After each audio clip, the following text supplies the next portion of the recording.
ta mère m'a parlé de quelque chose aussi. Moi, j'aimerais ça avoir ton point de vue là-dessus. Elle me disait, Johan, je ne sais pas, je suis un peu inquiète parce que Johan, il prend des affaires qui ne lui appartiennent pas. Ça, c'est vrai. Ouais. Alors, est-ce que tu voles? Non. Non. Ben, prendre quelque chose qui ne nous appartient pas, c'est pas un vol. Des fois, je l'emprunte Des fois, tu l'empruntes. et des fois, je le prends sans réfléchir.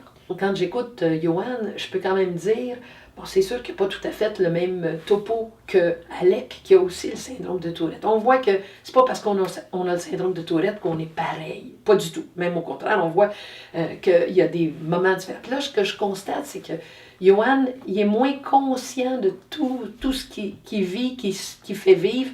On appelle ça un peu moins d'introspection que, par exemple, Alec. Il est plus jeune aussi. Mais il y a beaucoup d'enfants qui sont comme ça. Puis moi, ce qui me revient à l'esprit, c'est qu'un jour, une mère m'amène un enfant. Puis la mère m'a raconté ce qui s'était passé à l'école. Puis à l'école, ben, l'enfant, il avait mis le feu. Et puis, il avait donc été en arrêt de travail. Pardon, il a été suspendu, voilà, Johan, c'est ça. Et donc, elle me l'amène parce que là, elle est inquiète. Est-ce qu'il est pyromane, mon fils, ou quoi? Fait que là, moi, je sais l'histoire. Puis là, je suis seule avec l'enfant qui n'était pas présent quand la mère m'a parlé. J'ai dit, ben, qu'est-ce qui t'amène?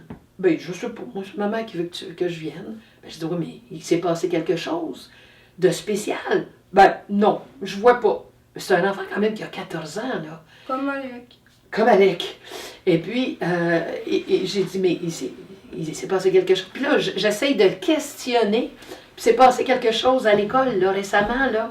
Ben, non, je sais pas.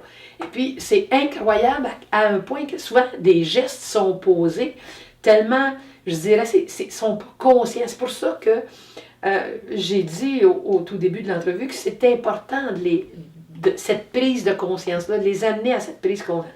Mais j'ai dit, finalement, t'avais pas mis le feu, toi, dans la poubelle de l'école? Ah, ça, c'est pour ça que je te dis, mais c'était rien qu'une niaiserie.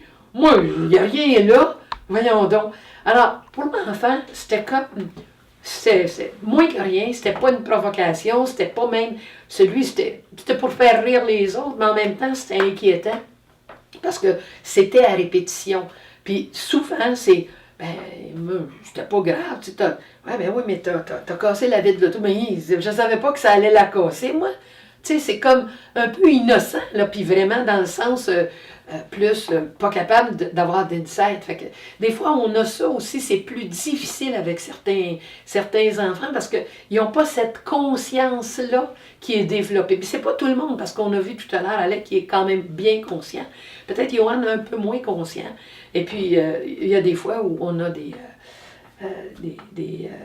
des surprises comme ça de voir, ben oui, ils ont le syndrome de Tourette, ils sont comme quand même très différents.